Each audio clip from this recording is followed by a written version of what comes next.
चालू जागरण जेथे वैष्णवांचे बार जय जयकार गर्जतसे. उडून या गेली झोप होते पाप आडते जेथे वैष्णवांचे भार जय जयकार गर्जतसे. तुका म्हणे तया ठाया ओल छाया कृपेची जेथे वैष्णवांचे भार जय जयकार गर्जतसे. विठाला विठाला महायोगपीठे तटे भीमरत्या वरं पुंडरीकाय दातु मुनीन्द्रे समागत्य तिष्ठन्तमानन्दकन्दं परब्रह्मलिङ्गं भजे पाण्डुरङ्गं. पांडुरंगा कनु प्रथम दुसरे चरण संताचिया दुसरे चरण संताचिया दुसरे चरण संताचिया. हो दाता कृपादाने कथेचा विचारू बाबाजी गुरुदास तुका बाबाजी गुरुदास तुका कृपादाने कथेचा विचारू बाबाजी सद्गुरुदास तुका बाबाजी सद्गुरु दास तुका. पांडुरंगा गुरुप्रथम नमो दुसरे चरण संतांच्या त्यांच्या कृपादाने कथेचा विस्तारू बाबाजी सद्गुरु दास तुका. ओम नमो ज्ञानेश्वरा करुणा करा दयाळा तुमचा अनुग्रह लादलो पावन झालो चराचरी. मनोजवं मारुततुल्य वेगं जितेंद्रियं बुद्धिमत्तं वरिष्ठं वातात्मजं वानरयूतमुख्यं श्रीरामदूतं शरणं प्रपद्ये. चौकभरीलासनी चौकभरीलासनी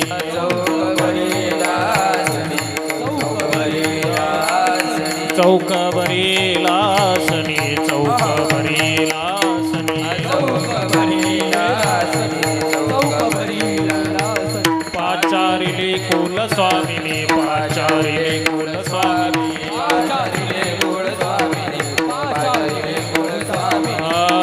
वैकुंठवासिनी वैकुंठवासिनी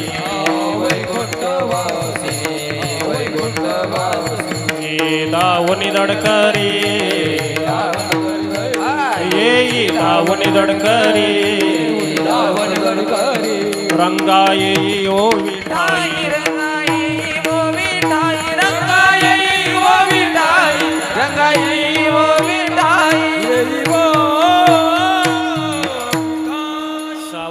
सावध झालो हरी चालो जागरणा जेथे वैष्णवांचे भार जय जयकार गर्जतसे. प्राप्त कीर्तन रूपी सेवेकरता निवडलेला अभंग. वारकरी संप्रदायाच्या कळस्थानी नित्य सुशोभित असणारे देहोनिवासी जगद्गुरु तुकोबाराय महाराज यांचा माझी अवस्था ही सावधपणाची झालेली आहे. मी सावध झालेलो आहे अशा पद्धतीने ही मांडणी चार चरणाच्या आजच्या या अभंगामध्ये तुकोबारायांनी केलेली आहे. विठाला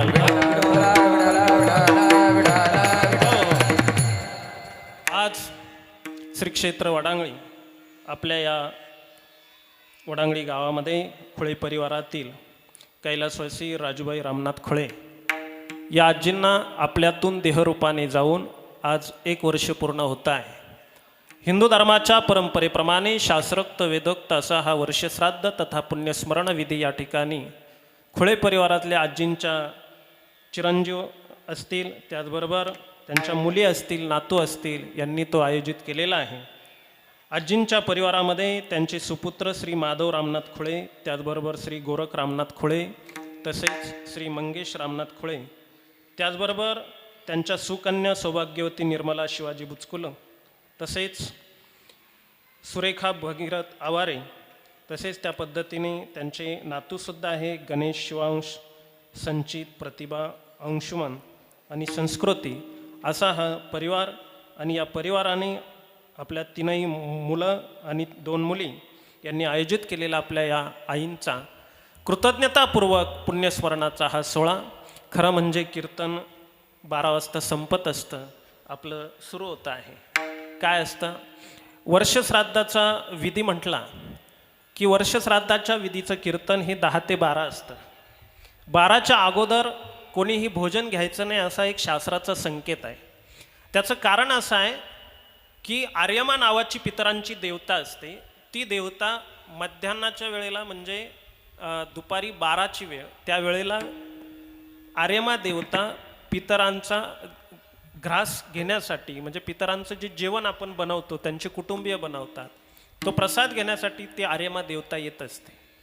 आणि ती देवतेने जोपर्यंत अन्नग्रहण केलेलं नाही तोपर्यंत कुटुंबियांनीही अन्नग्रहण करायचं नाही किंवा येणाऱ्या पाहुण्यांनी सुद्धा ते अन्नग्रहण करण्याचा संकेत शास्त्रकार सांगतात, करायचा नाही. त्याचं कारण असं आहे, कारण तो त्या आर्यमा देवतेचा अपमान ठरत असतो, अवमान ठरत असतो.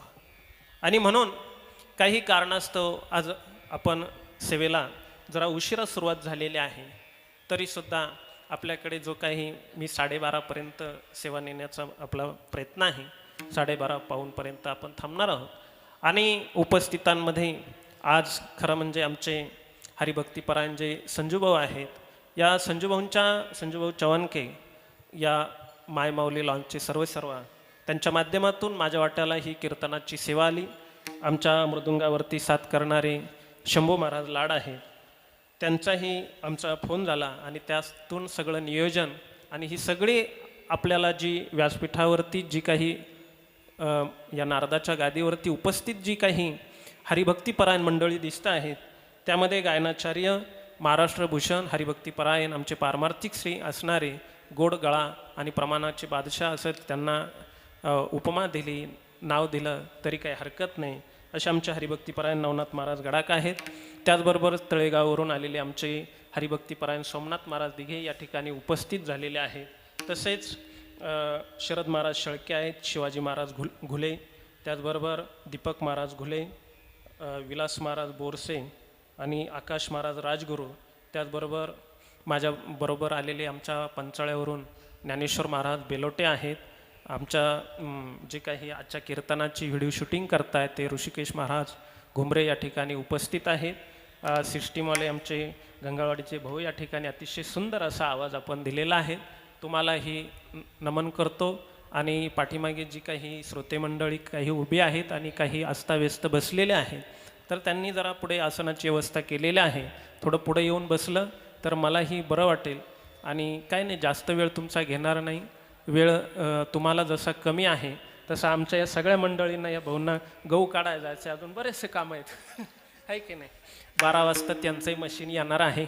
आणि सगळ्यांनाच अगदी धावपळीचे दिवस आहे, पाण्या पावसाचे दिवस चालू आहे सध्या आहे की नाही. त्यामुळे आपल्याला खेळीमेळीच्या वातावरणामध्ये अर्धा पाऊण तास फक्त आपण सेवा करणार आहोत. फक्त ही पुढली जी आपल्यासाठी चटाई टाकलेल्या आहे, सर्वांनी पुढे येण्याचं अगत्य आहे. सर्वांनी पुढे या आणि अगदी व्यवस्थित, म्हणजे आपल्यालाही अगदी मी इतर महाराजांसारखं काय आपला जास्त वेळ घेणार नाही. तुम्ही काय असं म्हणू नका आता फारच वेळ झाला आणि त्यातल्या त्यात आता महाराज आत्ताशी कंबर बांधून उभे राहिले म्हणजे किती वेळ घेतात काही सांगता येत नाही. पण तसं नाही आहे, आपली जी नियोजित वेळ आहे त्या नियोजित वेळेतच आपण सेवा संपवण्याचा प्रयत्न करणार आहोत, संपन्न करण्याचा प्रयत्न करत आहोत. आजचा जो अभंग आहे की जो अभंग तुकोबाराय 4 चरणाचा आहे आणि ह्या अभंगामध्ये सावध होण्याचं, मी सावध झालो अशा पद्धतीचं त्यांचं भाष्य आहे. ते असं म्हणतात की मी सावध झालो आणि सावध झाल्यानंतर काय काय बदल माझ्या आयुष्यात घडला ती प्रतिक्रिया देणारा आजचा हा अभंग आहे. विठाला विठाला विठ्ठल विठ्ठल आता काय आहे माहित आहे का, खरं म्हणजे भगवंताने ज्या निर्माण केल्या आहेत त्या 84 लक्ष योनी आहेत. या पृथ्वी तलावरती 84 लक्ष योनी भगवंताने निर्माण केल्या.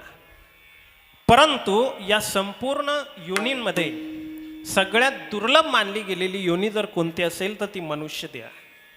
लक्षात घ्या, शास्त्रकारांनी सुद्धा सांगितलं दुर्लभम मानुष्य देह. शास्त्रकार म्हणतात दुर्लभम मानुष्य देह. किंवा संतांनी सुद्धा सांगितलं की नरदेह दुर्लभ जाणार. तुम्ही वासुदेव नरदेह हा दुर्लभ आहे. आणि दुर्लभ असलेला हा जो काही मनुष्य देह आहे, या मनुष्य देह हा दुर्लभ जर असेल तर या देहामध्येच आपण ज्या काही गोष्टी आहेत, काही ठराविक गोष्टी आहेत का त्या या देहाला आल्यानंतरच पार पडता येतात, तोपर्यंत नाही. तुम्ही जर इतर योनीमध्ये बघा, तुम्ही इतर योनींचा अभ्यास करा, भजन असेल, पूजन असेल, त्यांना वाणी नाही आहेत, त्यांना बोलता येत नाही आहे, बुद्धी आहे पण ती बुद्धी अल्पशी आहे आणि त्या अल्पशा बुद्धीनं ते फारसा विचार करू शकत नाही, त्यांच्या बुद्धीमध्ये विवेक असेलच असं नाही आणि त्यामुळे इतर योनी ज्या आहेत त्या भगवंताला प्राप्त करून घेऊ शकत नाही. परंतु मनुष्य जी योनी आहे ही मनुष्य योनी अत्यंत दुर्लभ मानलेली योनी आहे. पण दुर्लभ असणाऱ्या या योनीला म्हणजे या मनुष्य जन्माला, या माणसाला आपण जन्माला का आलो या गोष्टीचंच भान नाही, हे लक्षात ठेवा. फक्त माणसं ज्या पद्धतीनं जनावरं जन्माला येतात आणि सूर्योदय होतोय, सूर्यास्त होतो आहे, मधला जो काळ आहे सूर्योदय आणि सूर्यास्ताचा तेवढा काळ फक्त ते काहीतरी वेळ मारून नेत आहेत, जगतायत, त्या पद्धतीनं मनुष्य सुद्धा जगण्याचा प्रयत्न करतोय. माणसाला सुद्धा ईट ड्रिंक अँड बी मेरी, खा प्या आणि मजा करा, याच्या पलीकडे दुसरं काहीही नाही, फक्त असंच आयुष्य चाललंय. खाया पिया सुख से सोया नाग जमाना खोया आउट हंसी का मानव दिया भगवान ने तुझे दिया.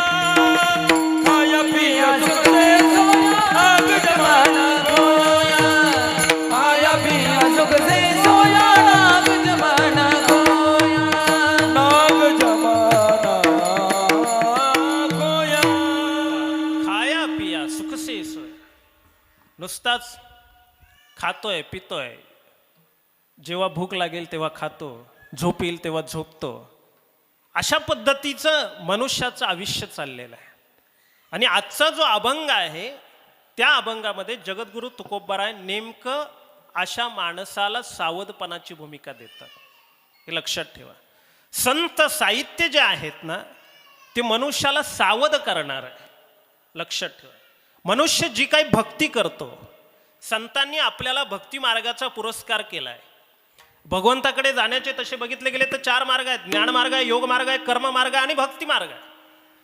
पण सर्व संतांनी गाऊ वाचे गाऊ विठ्ठल, स्वल्प वाटाने आपण जाऊ किंवा सोपेवर मामा सांगितले संती, टाळ दिंडी हाती घेऊन नाचा, समाधीचे सुख सांडावं वाळूने, आहे की नाही. ज्या ठिकाणी समाधीचं सुख सुद्धा सांडावं, समाधीच्या सुखापेक्षाही पारलौकिक अलौकिक स्वरूपाचं लोकोत्तर असं जे काही जीवन आहे, जी भक्ती आहे, ती भक्ती संत आम्हाला या मनुष्य जन्मामध्ये आल्यानंतर करायला सांगतात. एकनाथ महाराजांच्या हरिपाठामध्ये तर एकनाथ महाराजांनी असं सांगितलं की जो मनुष्य जन्माला येतो पण भक्तीच करत नाही, त्याला त्याच्यामध्ये आणि पशुमध्ये फारसा भेद तो काय. भक्ती विना पशु कशाशी वाढला, सटविन नेला कैसणा ही चटविने नेला. भक्ती विना पशु कशाची वाढला, सटविने नेला कैसणा सटविने नेला कैसणा कैसणा. भक्ती विना पशु कशाशी वाढला, सट विना नेला कैसा नाही. शांती ब्रह्म एकनाथ महाराज सांगून जातात की अरे बाबा, पशु जो भक्ती करत नाही तो पशु काय. माणसाच्या व्याख्या वेगवेगळ्या शास्त्रकारांनी वेगवेगळ्या पद्धतीनं मांडल्या. अनेक तत्वचिंतक जन्मास आले, अनेक विचारवंत रुजले, वाढले, बहरले, त्यांचे विचार फुलले, पण सगळ्यांनी वेगवेगळ्या पद्धतीने मनुष्याची व्याख्या मांडली. कोणी असं म्हणतं मनूचा जो शिष्य तो मनुष्य, कोणी म्हणतं ज्याला मन आहे तो मनुष्य. पण संतांना जर विचारलं मनुष्याची व्याख्या काय, तर संत म्हणतात जो भक्ती करतो तो मनुष्य, अशी संतांची व्याख्या. मनुष्य म्हणजे काय, 2 डोळे आहेत म्हणजे मनुष्य, 2 पाय आहेत म्हणजे मनुष्य, 2 हात आहेत म्हणजे मनुष्य, मन आहे, बुद्धी आहे, 5 ज्ञानेंद्रियांनी तो नटलाय, 5 कर्म इंद्रियांनी तो बांधला गेलाय, म्हणून त्याला काय मनुष्य म्हणायचं. ज्या मनुष्याला आपण जन्मास का आलो हेच माहीत नाही. बरीचशी माणसं अशी की एक कवी असं म्हणतो ना की मला जगायचे जगायचे म्हणताना जगायचं राहून गेलं आणि मरताना कळलंय माझं बरंचसं आयुष्य वाहून गेलं. लक्षात ठेवा, मृत्यू जवळ आल्यानंतर मृत्यू बोक्याने उंदीर पकडावा तसं जर मृत्यूने आपल्याला पकडलं आणि नंतर जर आम्ही असं म्हणत असू की अरे मला जगायचं राहून गेलं, तर त्या जगण्याला अर्थ काय? मृत्यू तुम्हाला वेळ देत नाही. असं सांगतात की जग जिंकणारा एक राजा होता. तो राजा जेव्हा मृत्यूशयेवर पडला, वैद्य आले. आत्ता डॉक्टरांकडे स्टेथोस्कोप असतं, ते चेक करतात, हृदयाची धडधड बघतात. एका डॉक्टरने तर मी गेलो चेकअप करायला आणि ते मला म्हटले, महाराज तुमच्या हृदयामधून गाणं ऐकू येतंय. म्हटलं का टेप रेकॉर्ड बसवले की मेमरी कार्ड आहेत? म्हटलं आतमध्ये गाणं ऐक. नाही हो म्हणे, मी नेहमी पेशंट तपासतो ना, त्यावेळेस सगळ्यांच्या याच्यामध्ये हृदयाची धडधड ऐकू येते, तुमच्या हृदयामध्ये गाणं का ऐकू येत आहे? मग मी चांगलं बघितलं तर त्यांनी स्टेथोस्कोप लावलेच नव्हते, त्याच्या कानात हेडफोन होते. म्हटलं आता काय करायचं? काय केलं? म्हणजे बराच वेळेला असं जर असेल तर कसं काय? आत्ता स्टेथोस्कोप आहे. आपलं पूर्वीचं जे वैदिक शास्त्र आहे ते इतकं प्रगत आहे का नाडी परीक्षण. त्या राजाची नाडी त्या वैद्याने पकडली आणि त्याने सांगितलं तुम्ही 5 मिनिटात मारणार. तर तो म्हटला मी 5 मिनिटात माझा प्राण जाणार? असं करा, माझी शेवटची इच्छा आहे का माझ्या आईच्या मांडीवरच माझे प्राण गेले पाहिजे. वैद्याने सांगितलं का ते शक्य नाही, तुमची आई कोसो मैल दूर आहे आणि कोसो मैल दूर असलेल्या आईला आता 5 मिनिटात आणणं कसं शक्य आहे? आणि तिला जर आणायचं म्हटलं तर वेळ भरपूर होणार, तोपर्यंत तुमची प्राणज्योत मावलून जाणार. काय करावं? तर त्यावेळेला त्या राजानं सांगितलं, पृथ्वी जिंकणारा तो राजा आहे. जसं आपण म्हणतो की इंग्रज साम्राज्य सगळीकडे पसरलेलं होतं, की इंग्रज साम्राज्यावरती सूर्य मावळत नव्हता असं म्हणतात. त्या पद्धतीने जो काही राजा होऊन गेला, त्या राजाने असं सांगितलं की मी वैद्य महाराजांना तो म्हणतो की महाराज काही करा, मी तुम्हाला जेवढी पृथ्वी जिंकली ना, अर्धी पृथ्वी दानात देतो. काय सांगितलं? अर्धी पृथ्वी म्हटलंय, नुसतं वडांगळीन खडांगळीन चोंडीन मेंढी नाही. लक्षात ठेवा, अर्धी पृथ्वीवर किती गावं, किती राष्ट्र, 7 खंड आहेत. अर्धी पृथ्वी मी तुम्हाला दानात देतो, पण माझी आई येईपर्यंत माझा मृत्यू लांबवा, असं जगजेत्या सिकंदराने त्या वैद्याला सांगितलं. जब आया सिकंदर दोनों हाथ खाली थे, आया सिकंदर दोनों हाथ खाली थे, खाली हाथ आएगा खाली हाथ जाएगा, खाली हाथ आएगा खाली हाथ आएगा, चढ़ता सूरज धीरे धीरे ढलता ढल जाएगा, चलता सूरज धीरे धीरे ढल जाएगा, ढल जाएगा ढल जाएगा ढल जाएगा ढल जाएगा, चढ़ता सूरज धीरे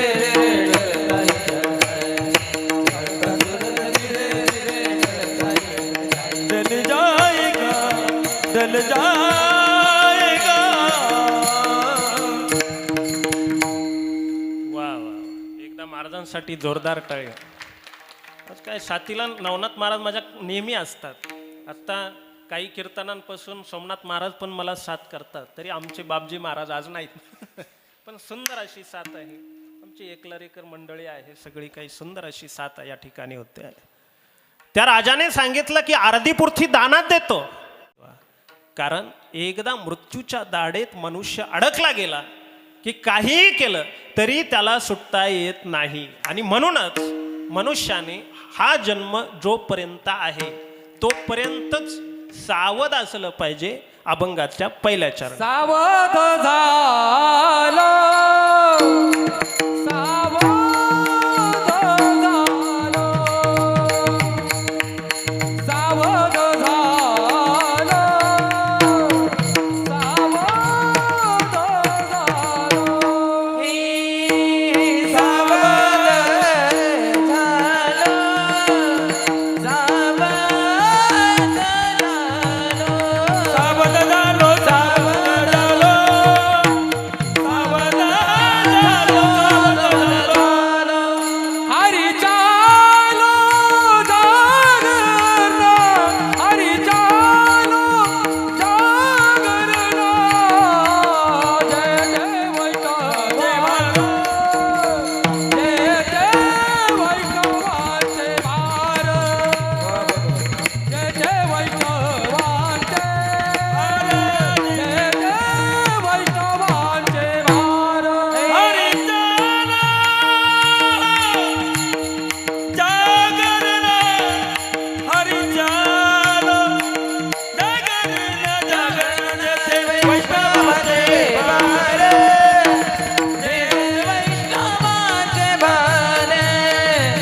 जय जय वैष्णव देव रे जय जय वैष्णवांची भार सावध झालो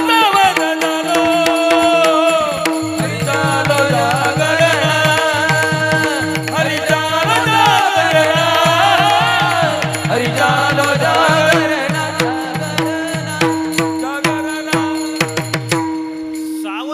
सावध झालो हरीच्या आलो जागरणा. तुकोबाराय म्हणतात का मी सावध झालो. माणसं सावध होत नाही. रवींद्रनाथ टागोरांचा गीतांजली नावाचा एक काव्यसंग्रह आहे. 1913 मध्ये त्याला साहित्य क्षेत्रातला जागतिक लेवलचा नोबेल पारितोषिक मिळालेला आहे. भारतातले ते पहिले महान साहित्यिक आहे की त्यांना नोबेल पारितोषिक मिळालं.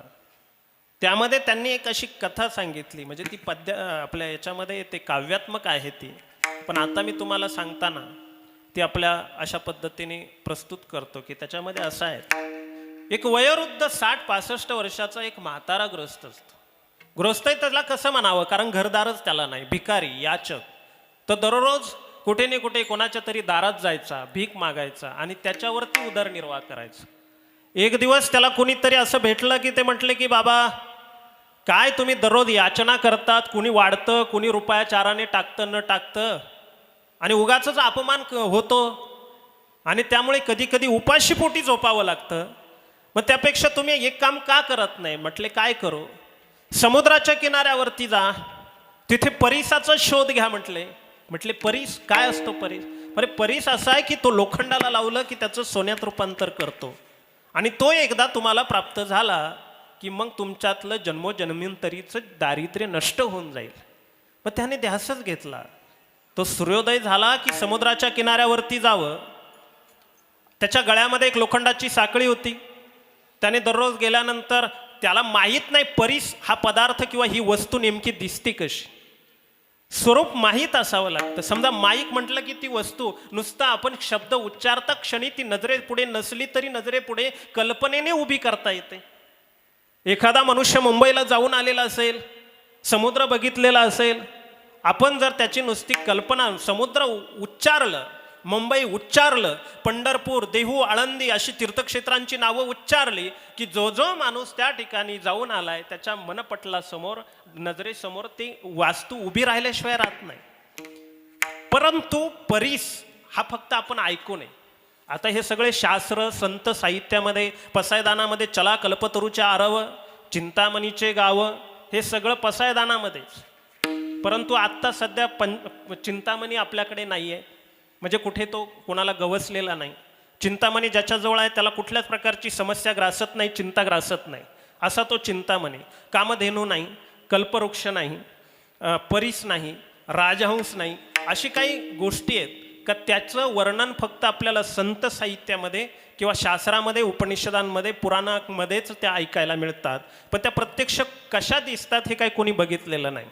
आता हा जो परीस आहे ना, हा परीसाचं स्वरूपच कुणाला माहीत नसल्यामुळे त्या म्हाताऱ्याला माहीत नव्हतं. बरं, ज्याने सल्ला दिला की तो परीस समुद्रावरती सापडेल त्यालाही कुठे ठाऊक होतो, कारण जगताच्या पाठीवरती दुर्मिळ असलेला तो परीस तो कोणी बघितलेला आहे. म्हणून तो मनुष्य काय करायचा, त्याला वाटलं की आपल्याजवळ लोखंडाची साखळी आहेच ना, मग जो आपल्याला अद्भुत अलौकिक स्वरूपाचा असा एखादा खडा घावला की तो उचलायचा, गळ्यातल्या लोखंडाच्या साखळीला लावायचा, साखळी सोन्याची होती की नाही ते बघायचा, साखळी सोन्याची होत नाही म्हटल्यावर तो परीस नाही असा शिक्का मारून तो खडा फेकून द्यायचा. असा सूर्योदयापासून सूर्यास्तापर्यंत नित्य दिनक्रम त्या वृद्धाचा सुरू आहे. असे दिवसामागून दिवस जात होते, महिन्यामागून महिने गेले, 6 महिने गेले आणि एक दिवस सायंकाळी सूर्य अस्ताला गेलेला असेल. सागर पक्षी सगळे आता घरट्याकडे परतले होते. सूर्य आता लाल झाला होता. सूर्याचा अर्धा गोळा समुद्राच्या पाण्यामध्ये जणू काय डुबला होता. त्याची लालिमा सागरांच्या लाटांवरती पसरली होती. लाटांवरचे मासे सुद्धा आता कसे चांदीसारखे त्या उन्हामध्ये चमचम करत होते. आणि एक पर्यटनासाठी, समुद्र पर्यटनासाठी एक जोडपं तिथे आलेलं होतं. त्यांच्याजवळ 7-8 वर्षाचा त्यांचा एक मुलगाही होता. त्या मुलाचं लक्ष गेलं. मुलांची कुतूहलबुद्धी फार जागी असते. त्या मुलाचं लक्ष गेलं. तो म्हटला की समोर एक वृद्ध दिसत आहेत, एक बाबा दिसत आहेत, ते खाली वागतायत. काहीतरी उचलतायत, आपल्या गळ्यातल्या साखळीला लावतायत, ती साखळी सोन्याची आहे काय बघतायत ते आपण बघितलं पाहिजे. म्हणून तो मुलगा पळत गेला आणि तो म्हणाला की बाबा बाबा काय करतायत. आता मुलं कुतूहल असतं मुलांमध्ये, म्हणजे पाऊस पडायला लागला आणि पहिलाच पाऊस जर मुलांनी बघितलेला असेल आणि ते जर नुकतंच बोलायला लागलेलं बालक असेल ना, ते विचारतं बाबा काय पडतायत. आपण म्हणतो पाऊस पडतोय. पाऊस पाणी पडतंय, कुठून पडतंय, ते वर गेलं कसं, याची उत्तरं आपल्याला देता आली पाहिजे. मुलं फार वेगवेगळे पद्धतीचे प्रश्न विचारतात. कोणी काय, आता शाळेमध्ये आम्हाला बरीच मुलं काही प्रश्न विचारतात, म्हणजे त्यांच्याजवळ ती कुतूहल बुद्धी असते, तो जिज्ञासू भाव असतं म्हणून ते विचारतात. एक जणाने मला विचारलं की रावणाला 10 मुंडके होते, मग तो झोपत कसा होता. मग त्याला कुशीव कसं वळता येणार, 10 मुंडके आहेत म्हटल्यावर तो नेहमी उतानाच झोपायचा का. नाही म्हटलं, कुशीव वळत होता पण क्वाडजवळ त्याने 5 फुटाचा खड्डा केला होता. कुशीव वळताना काही मुंडके खड्ड्यात सोडत होता. काय सांगायचं आहे की नाही. मुलं कुतूहल असतात. त्याही मुलाने त्या वृद्धांना विचारलं की बाबा काय शोधतायत. त्या वृद्धाने सांगितलं की पुरा परिसाचा शोध घेतोय पण परीस सापडत नाही. म्हणजे बाबा काय असतो परीस. काय नाही, लोखंडाचं सोनं करतो त्याचं नाव परीस. असं म्हणता क्षणी त्या मुलाचं लक्ष त्या वृद्धाच्या गळ्याकडे गेलं तर त्या वृद्धाच्या गळ्यातली साखळी सोन्याची झालेली होती. तो मुलगा दचकला आणि बोलला, मोठा किंचाळला आणि तो म्हटला बाबा तुमच्या गळ्यातली साखळी तर सोन्याची आहे. आणि असं म्हणता क्षणी त्या वृद्धाची नजर ओळाली स्वतःच्या गळ्याकडे. बघतो तर काय, खरोखर 6 महिन्यापासून जी साखळी लोखंडाची दिसत होती दृश्यमान स्वरूपामध्ये, तीच साखळी आता त्याला सोन्याची दिसली. परंतु त्याला आता ती सोन्याची साखळी बघितल्यानंतर त्याला आनंद नाही वाटला, त्याला दुःख झालं. कारण त्याला वाटलं की कधीतरी माझ्या हातात परीस आला होता, लोखंडाच्या साखळीला तो आपल्याकडून लागलाही गेला होता, पण आपलं दुर्लक्ष, निगेटिव्ह विचार बुद्धीमध्ये एकदा स्थिर झाले की मला नाहीच परीस मिळणार किंवा सापडूच शकत नाही, असं एकदा बुद्धीने घेतलं. तो नंतर फक्त खडा घ्यायचा, उचलायचा, साखळी लावायचं, साखळी सोन्याची होती न बघताच तो टाकून द्यायचा. कधीतरी त्याला परीस मिळाला होता, साखळीला लागला होता, साखळीचं सोन्यात रूपांतर झालं होतं, पण याचं दुर्लक्ष असल्यामुळे परीस सापडूनही तो पुन्हा मातीमध्ये त्या वाळवंटामध्ये पसरला गेला. याचाच अर्थ काय, तसंच मनुष्य जन्म आम्हालाही प्राप्त होतो, तो येतोही, आपल्या जीवनाचं सोनं करतोही. या देहात आल्यानंतर आपल्याही जीवनाचं सोनं होतं खरं, पण तरीसुद्धा बरीचशी माणसांना मृत्यू जवळ येतो आणि नंतर मग जगण्याचं भान येतं. यालाच मग एकच ताप येतो अशा माणसाला का मृत्यू अगदी नजीक आलाय, मृत्यू आता गाठणारच आहे, आता आपल्याला तो गिळंकृत करणार आहे. अशी अवस्था आलेली असताना, त्या मृत्यूच्या अगदी अगदी अगदी समीप मनुष्य जीवन गेलेलं असताना मग माणसां म्हणतात की मला आता जगायचं आहे. पण जगण्याला अवधी उरलेला नसतो, जगण्याला क्षण उरलेला नसतो, जगण्यासाठी आता काहीही कुठलाही एक निमिष सुद्धा शिल्लक नसतो.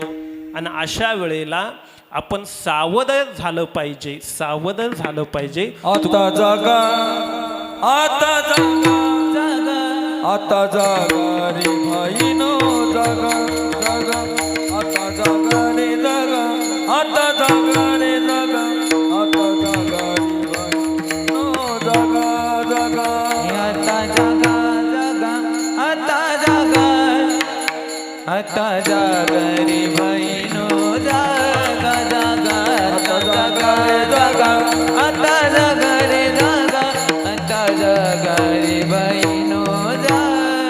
ओ तोरी निज जाने, तोरी निज जाने, तोरी निज जाने नडून बघा बघा बघा.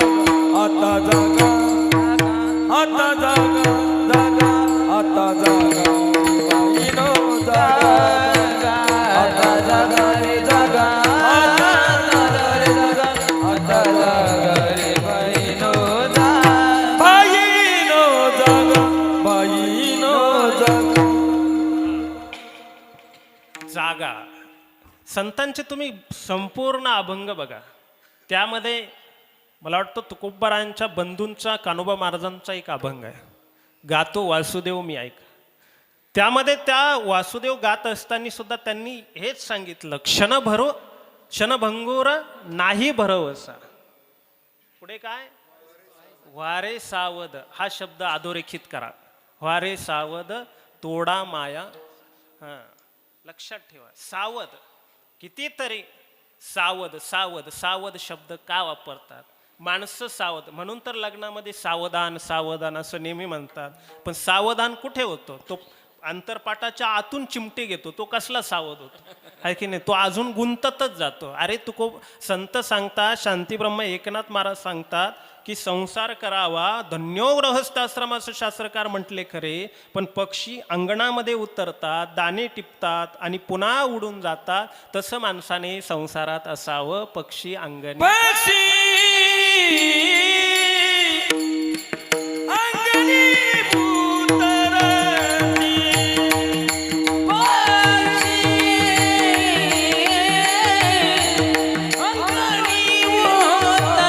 राती, जे का गुंतोनिया राती, जे का गुंतोनिया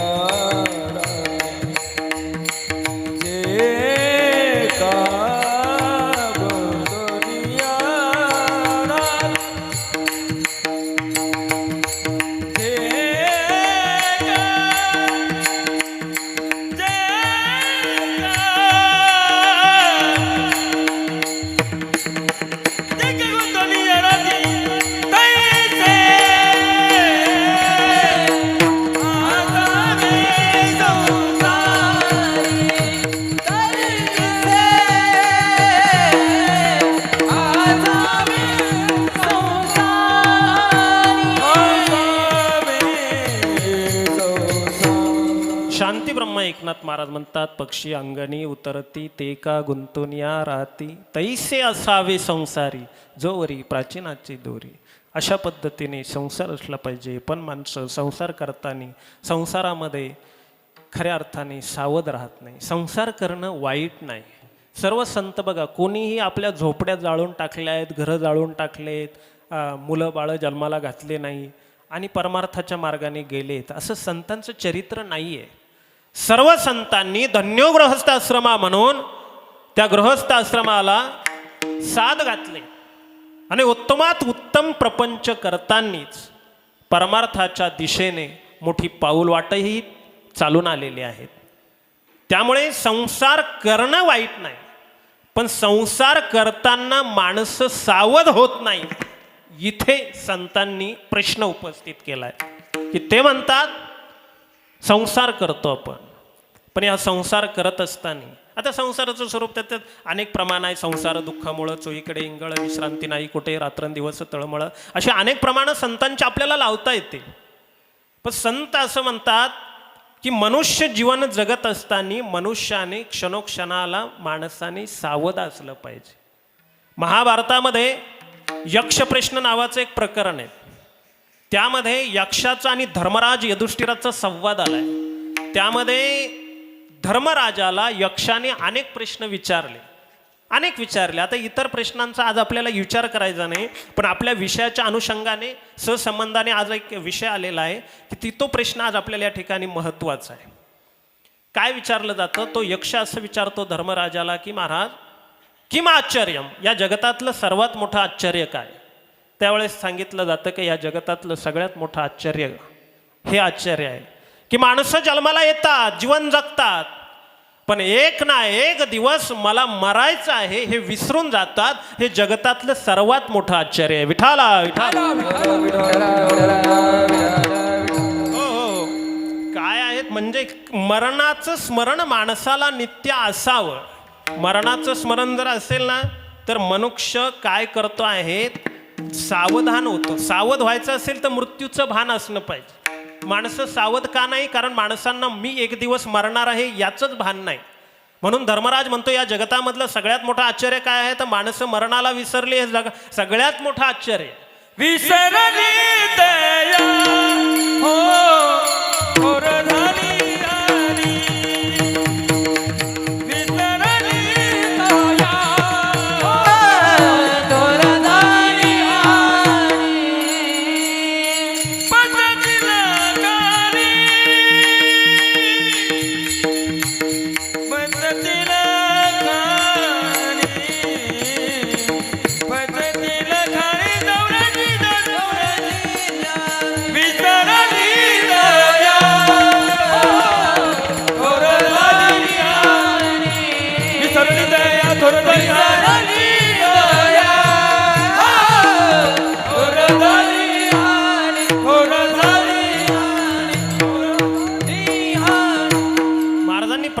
विसरली तया थोर झाली हानी.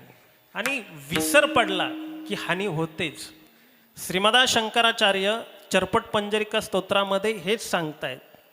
ते विचारतायत की मनुष्य सावध असला पाहिजे. ते म्हणतात ना, दिनमपि रजनी सायं प्रात शिशिरवसंत पुनरायात काल क्रीडती गच्छत्यायु तदपि न मुच्यत्याशावायु भज गोविंद भज गोविंद भज गोविंद मूढमते प्राप्ते सन्निहिते मरणे नहि नै रक्षति डुक्रन करणे अग्रे वन्ये पृष्ठे भानो रात्र चुपक समर्पित जानो करतल भिक्षा तरुतलवास तदपि न मुच्यत्याशावाश भज गोविंदम भज गोविंदम भज गोविंदम मूढमते. भरपूर मोठं 17 चरण आहेत त्या चरपट पंजरिका स्तोत्र. चरपट पंजरिका म्हणजे गोधडी, सोपं सांगायचं म्हटलं. मनुष्य सुद्धा जीवन जगत असताना ही चिंदी ती चिंदी असं गोळा करून आयुष्य नटवतो खरं.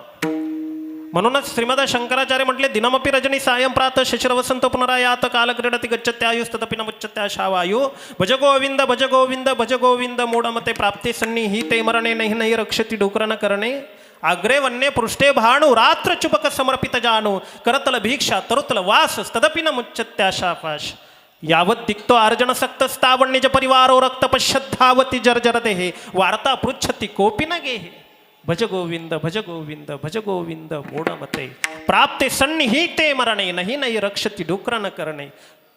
लक्षात घ्या. अग्रे वन्ये पृष्ठे भाणो रात्र चुपक समर्पित जानो जटिलो मुंडी लुच्चित केशा काशायांबर बहुकृत वेशा पश्यन्न पिचन पश्यती मोडा उदरनिमित्त बहुकृत वेशा. मनुष्य जीवन जगत असताना या उदराच्या निमित्ताने नानाविध पोशाख धारण करतो आणि जीवन जगण्याचा प्रयत्न करतो. उदरनिमित्तम बहुकृत वेशा अंगम गलितम फलितम मुंडम दशण विहरणम जातम तुंडम वृद्धायाति ग्रेता दंडम तदपि न मुच्यत्याशा पिंडम भज गोविंद भज गोविंद भज गोविंद मूढमते. अरे अंग गलित गात्र झालाय, दश इंद्रिय थकले आहेत, पंच ज्ञानेंद्रिय पंचकर्म इंद्रिय यांना आता क्षीणता प्राप्त झालेली आहे. अवयव थकले, डोळ्यांना दिसणं कमी झालं आहे, कानांना ऐकणं कमी झालं आहे, हातपाय आता काम करत नाही, तरी मनुष्य सावध होत नाही. म्हणून ते म्हटले, अंगम गलितम फलितम मुंडम दशण विहरणम जातम तुंडम वृद्धायाति ग्रेता दंडम तदपि न मुच्यत्याशा पिंडम भज गोविंद भज गोविंद भज गोविंद मूढमते पुनरपि जननम पुनरपि मरणम पुनरपि जननी जठरे शयनम इह संसारे खलु दुस्तारे कृपया पारे पाह्य मुरारे भज गोविंद भज गोविंद भज गोविंद मूढमते. कस्तम कोहम कुतम आयात कामे जननी को मेतात. हा सगळ्यात मोठा प्रश्न की माझे खरे आई कोण, वडील कोण, भाऊ कोण, बंधू कोण, काय कोण, याचा मनुष्याने जीवनात येऊन कधीतरी विचार केलाय? सावधानतेची भूमिका कधी मनुष्याने घेतली? तुकोबारायांना विचारलं तर तुकोबाराय सांगतात की माझी आई कोण आहेत? कृष्ण माझी माता, कृष्ण माझा पिता, बहीण बंधू चुलता, कृष्ण माझा, कृष्ण माझे गुरु, कृष्ण माझे तारू, उतरी पैल पारू, कृष्ण माझा. त्यांनी सांगितलं, तुका म्हणे माझा श्रीकृष्ण विसावा. सर्व काही विश्रांतीचं ठिकाण जर काय असेल, स्थान कोणतं असेल तर तो श्रीकृष्णच आहे.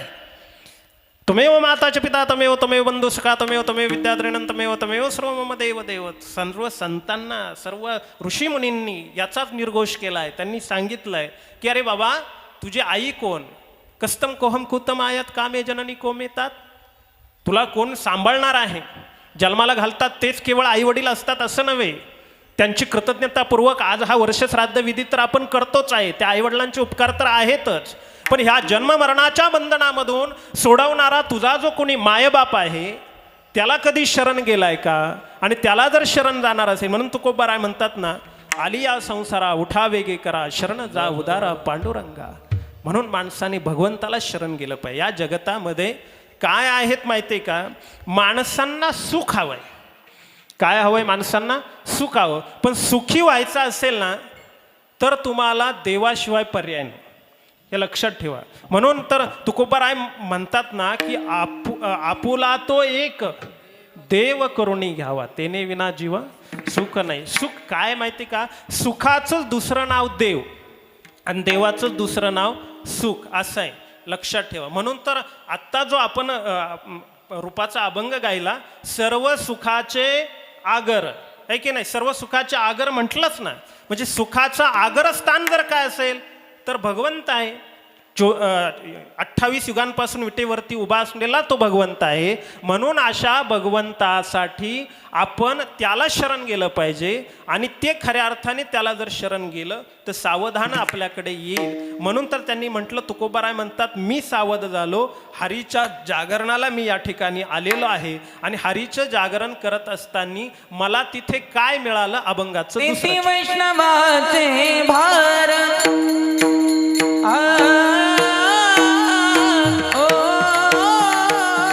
तेथे वैष्णवाचे भार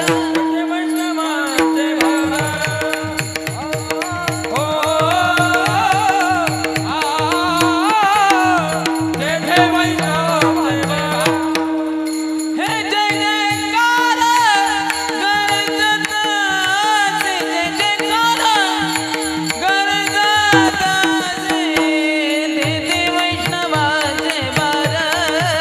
जय हो.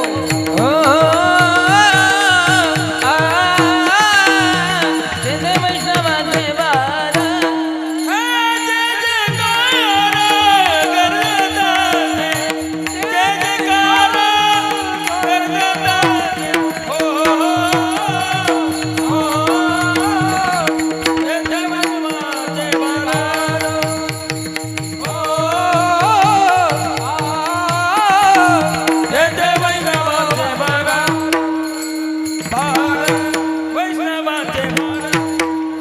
एकदा सर्वांनी वरती हात करा, परंपरेप्रमाणे भजन घेऊ आणि 5 मिनिटांमध्ये आपण सेवा थांबवणार आहोत. विठोबार चला पटपट चला चला, खोळे परिवार विठोबा रखुमाई जय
वैष्णवांचे भार जे कार गरजत असे.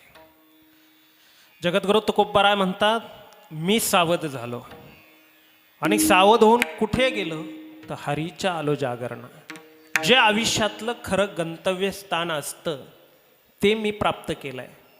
हरीच्या जागरणा येणे, हरिभक्तीमध्ये हरीच्या जागरणा येणे म्हणजे हरिभक्तीमध्ये नित्यरत राहणे, नित्य सानिध्यामध्ये राहणे. हरीचं जागरण करणे म्हणजे हरीच्या चिंतनामध्ये गडून जाणे, मग्न होणे.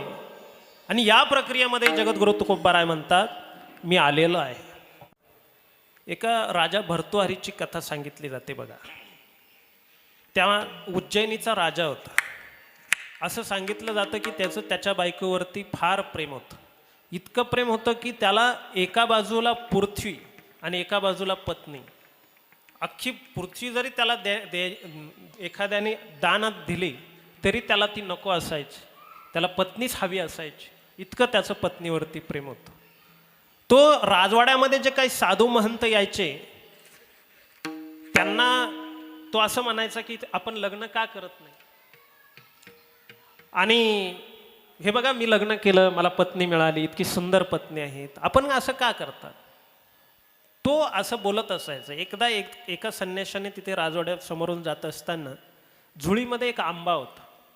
तो आंबा काढला आणि राजाला दिला आणि राजाला सांगितलं तुझं जर तुझ्या पत्नीवरती फार प्रेम आहे तर हा पत्नीला दे किंवा तू खा. म्हणजे ह्या आंब्याचं फलित काय, तर सांगितलं की हे फळ जर भक्षण केलं तर दीर्घ आयुष्य प्राप्त होतं. जो हा फळ खाईल तो दीर्घ आयुष्य जगेल. भर्तृहरीला वाटलं मी हे फळ खाल्लं तर मी दीर्घ आयुष्य प्राप्त करील खरं, पण माझ्या पत्नीला अल्पायुष्य असेल, ती जर माझ्या आधी मेली तर मला ते सहन होणार नाही. त्यामुळे हे फळ जर मी तिला दिलं आणि तिने जर खाल्लं तर चांगलं असेल, म्हणून ते फळ तिला दिलं. आता पत्नीला फळ दिलं, राणीला फळ राजानं दिलं खरं, पण राणीनं काय ते फळ खाल्लं नाही. कारण राणीचं खरं प्रेम काय त्या भर्तृहरीवर नव्हतंच. तिचं खरं प्रेम होतं घोड्याला, रथाला जी घोडे जुंपली जातात राजाच्या, त्या रथाच्या घोड्यांना खरारा करणारी जी व्यक्ती होती तिच्यावर राणीचं प्रेम, त्याच्यावर प्रेम. मग ही म्हटली की आपण हे फळ जर त्याला दिलं तर तो दीर्घ आयुष्य होईल. राजा लवकर मरेल ना आपण त्याच्याबरोबर विवाह करून आपल्याला पुढचं आयुष्य मार्गक्रमण करता येईल, म्हणून ते फळ त्याला दिलं. पण त्याचंही खरं प्रेम राणीवर नव्हतंच. त्याचं प्रेम होतं राणीच्या किचनमध्ये स्वयंपाक करणारी, भांडे घासणारी जी बाई होती त्याच्यावरती. तो म्हटला आपण आपल्या लायकीत राहिलं पाहिजे. मोठ्यांचं कुठं बसतात, उद्या जर सापडलोच राजाला आणि फासावर किंवा सुळावर दिलं तर मग काय भावत पडेल. त्यापेक्षा आपण आपल्या पात्रतेच्या व्यक्तीबरोबर प्रेम केलेलं कधीही चांगलं. राणी आपल्यावरती प्रेम करते म्हणून तोही घोड्याला खरारा करणारी व्यक्तीही राणीवर प्रेम करत होती, पण त्याचं जे खरं प्रेम होतं ना त्या स्वयंपाक भांडी घासणाऱ्या बाईकडे होतं. म्हणून त्याने तो आम्रफल घेतला आणि त्या बाईकडे गेला आणि तिला सांगितलं हे फळ तू भक्षण कर. ती म्हटली मी का खायचं. म्हणजे या फलाचं फलित असं आहे की दीर्घायुष्य प्राप्त होतं आणि हे फळ जर तुला मिळालं तर दीर्घ आयुष्य प्राप्त होईल. तिने विचार केला की हे फळ मी खाईल आणि मी दीर्घ आयुष्य होईल, पण दीर्घ आयुष्य झाल्यावर मला जन्मभर भांडेच घासावं लागतील. मी आत्ताच कटाळले भांडे घासू घासून, आता कशाला तो आंबा खायचा. त्यापेक्षा आपल्या नगरीचा जो राजा आहे त्या राजालाच जर आंबा दिला आणि तो जर काय दीर्घ आयुष्य झाला तर आपली प्रजा सुखी तरी ठेवीन. प्रजेचा पालन करता दीर्घ आयुष्य झाला पाहिजे. हा एक सात्विक भाग त्या बाईच्या मनामध्ये उत्पन्न झाला. तिला माहीतच नाही आंब्याचा प्रवास राजापासूनच झालेला आहे.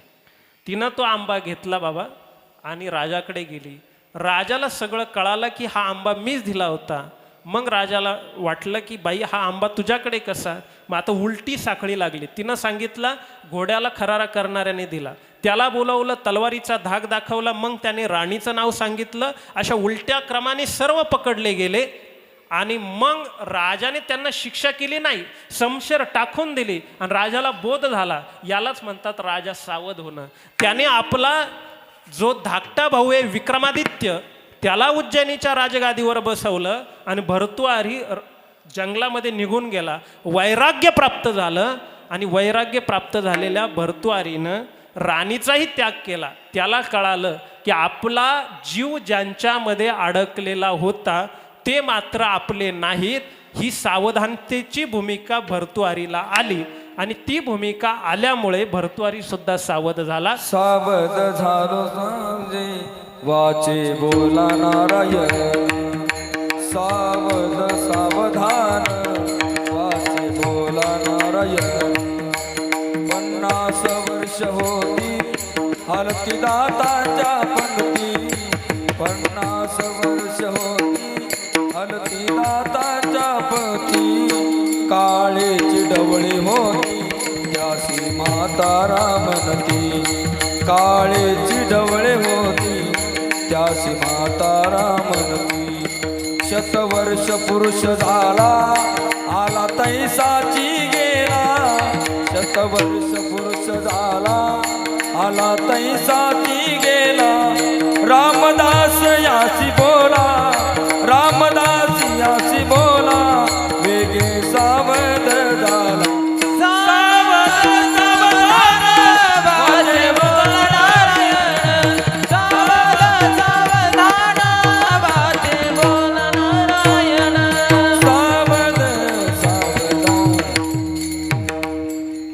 आणि म्हणून ही सावधानतेची भूमिका, दुर्योधनाचं चरित्र बघितलं किंवा रावणाचं चरित्राचा, ह्या असुरांच्या चरित्राचा जरी अभ्यास केला तर ही लोक आयुष्यामध्ये सर्व गोष्टी जाणत होती, धर्म जाणत होती, पण धर्मानं वागण्याची प्रवृत्ती त्यांची होत नव्हती, अधर्मातून निवृत्ती होत नव्हती. म्हणून त्यांच्या आयुष्याच्या कशा पद्धतीने नाश झालेला आहे. सावध होणं किती महत्त्वाचं आहे, एवढ्या एका शब्दावरती मी आपल्याला आज तो शब्द केंद्रस्थानी ठेवून हे कीर्तन पूर्णपणे या ठिकाणी या वर्तुळामध्ये पूर्ण करण्याचा आज माझा मानस आहे. आणि म्हणून पुनश्च एकदा आपल्या सर्व खोळे परिवाराला, या तीनही बंधूंना, त्यांच्या राजू आजींच्या सर्व मुलांना या ठिकाणी धन्यवाद देतो. आणि आज आपण या कीर्तनामधून उठत असताना कटिबद्ध होऊया की जीवन जगताना मलाही सावध व्हायचं आहे. तुकोबाराय सांगतात की सावधान ऐसे काय ते विचारा, आलिया संसारा सकळही, हे की नाही, अंतसमयीचा करणे विचार, वेचती सादर घटिका पळे. ते पुढे म्हणतात तिसऱ्या चरणामध्ये, मंगळ हे नो हे कन्या पुत्राधिक. ते सांगतात की ह्या गोष्टी मंगळ नाही, म्हणजेच त्या अमंगल आहे. आणि म्हणून मंगलात मंगल काय आहे तर भगवंताचं नाम आहे. ते नाम घ्या, सकळ मंगळ निधी, श्री विठ्ठलाचे नामाधी. अशा पद्धतीने परमार्थाची वाटचाल आपल्या सर्वांची असावी, अशा पद्धतीची भावना या ठिकाणी व्यक्त करतो. झालेली सेवा श्री माऊलींच्या चरणावरती, तुकोबारायांच्या चरणावरती, पांडुरंग परमात्म्याच्या चरणावरती समर्पित करतो. आणि जेथे वैष्णवांचे भार जे जयकार गरजत असे, जिथे वैष्णव आहेत, ज्या पांडुरंगाला हे वैष्णव आळवतायत, ईश्वरनिष्ठांची मांदियाळी जिथे एका ठिकाणी एकवटले आहे, अशा ठिकाणी आपणही त्या भगवंताचं नामस्मरण केलं पाहिजे आणि जीवनाचा उद्धार करून घेतला पाहिजे. हीच या आजींना खऱ्या अर्थाने म्हणित या ठाया ओला छाया कृपेची, जेथे वैष्णवाचे बार जे जयकार गरजत से जय जयकार, जय जयकार, जय जयकार राम. आश्रमात या कधी येशील, आश्रमात या कधी रे येशील, ही माझी प्रार्थना. रामा नंदना नंदना, रामा नंदना. ओल छाया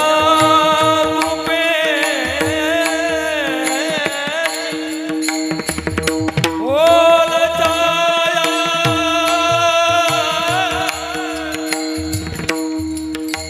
ओल छाया, ओल छाया रूपे,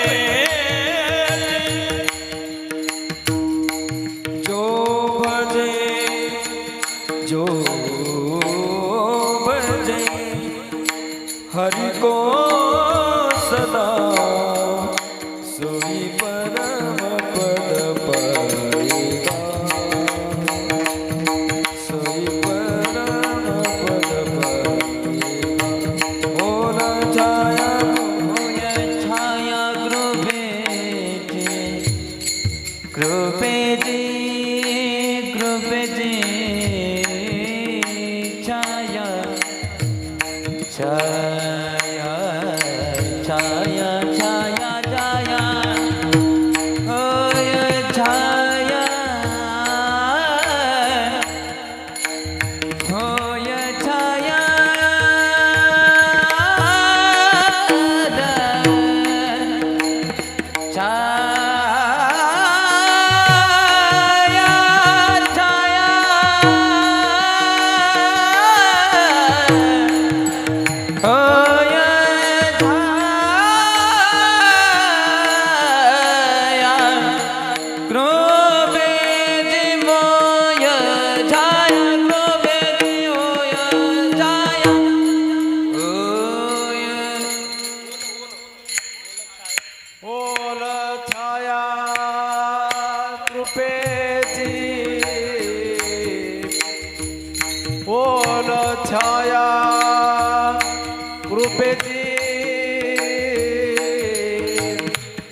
बढ़कर कोई नहीं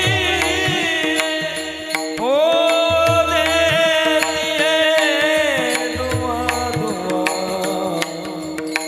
सबसे बड़ी माँ बदले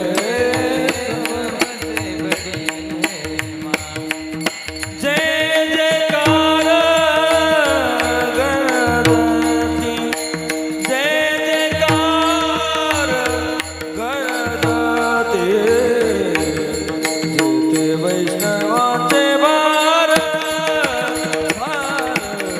जेते वैष्णवाचे भार वैष्णवाचे भार वैष्णवाचे भार तुका म्हणे तयार ठाया ओल छाया कृपेची जेथे वैष्णवांचे भार जे जेकार गरजत असे झालेली सेवा माऊलींच्या चरणावरती समर्पित करतो. ज्ञानोबारायांच्या चरणी समर्पित करून थांबतो. पुनश्च एकदा सर्व भजनी मंडळ आमचे लाड महाराज असतील, नवनाथ महाराज आहेत, सोमनाथ महाराज, सर्वच महाराज मंडळींना, विनेकरी बाबांना, सिस्टीमवाले भाऊ आहेत, अतिशय सुंदर असा आवाज सिस्टीम, आमचे ऋषिकेश भाऊ, सर्वांना धन्यवाद देतो. आमच्या संजू भाऊंचे आभार ऋणनिर्देश व्यक्त करतो आणि या परिवारालाही धन्यवाद देतो आणि आजची सेवा या ठिकाणी विराम देतो. ज्ञानेश्वर माऊली ज्ञानराज माऊली तुकाराम ज्ञानेश्वरा माऊली नाराज माऊली विठ्ठल जय